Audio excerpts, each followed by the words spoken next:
Je m'appelle Anne-Lise, j'ai 26 ans et j'ai été élevée par deux mamans.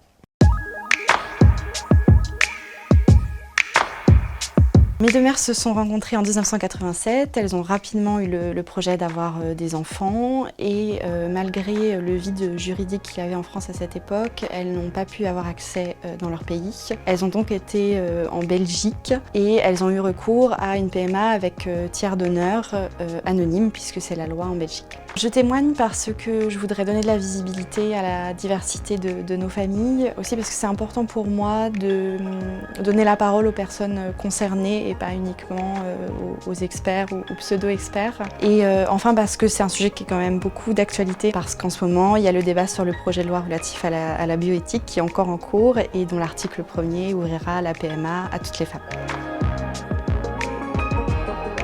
Vous allez être déçus, c'est rien. C'est extraordinaire. C'est plutôt normal en fait. L'éducation que j'ai reçue a même une certaine forme de richesse parce qu'on a été éduqués, ma petite sœur et moi, dans le féminisme, dans un rapport aux normes de genre déconstruit, avec une ouverture d'esprit qui, je pense, nous est très utile dans nos vies d'adultes. Le vécu de ma sœur était différent. En fait, il est différent parce qu'elle était plus courageuse que moi et qu'elle le disait plus. Du coup, elle s'est pris plus de claques, alors que moi, je me cachais.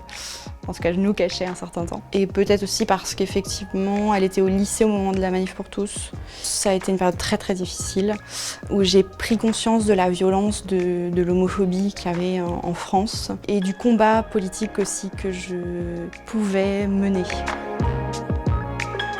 Finalement, la principale difficulté, c'est qu'on était invisible aux yeux de la société et qu'il n'y avait pas de reconnaissance de la part de l'État français. Donc à l'époque, pas le droit de Pacs, pas le droit de se marier et donc une absence totale de lien de filiation avec ma mère sociale. C'est la deuxième maman, la mère qui n'est pas biologique et donc la mère qui n'a pas porté l'enfant.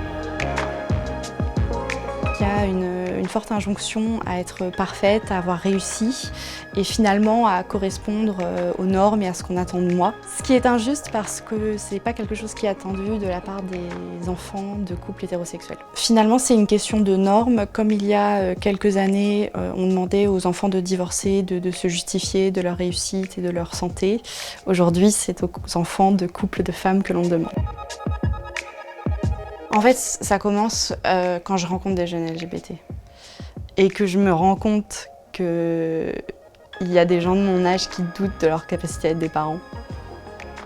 Alors que moi j'ai 25 ans et qu'il y a toute une génération qui s'est passée entre ma naissance et cette rencontre. Ce qui était quelque chose de très douloureux pour moi et je me suis rendu compte qu'il fallait vraiment que je parle et que je les rassure. Si j'ai un conseil à vous donner, c'est d'abord de vous sentir légitime à avoir des enfants, vous serez de très bons parents. Et aussi de bien vous faire accompagner par des associations de familles homoparentales pour bénéficier de leurs conseils.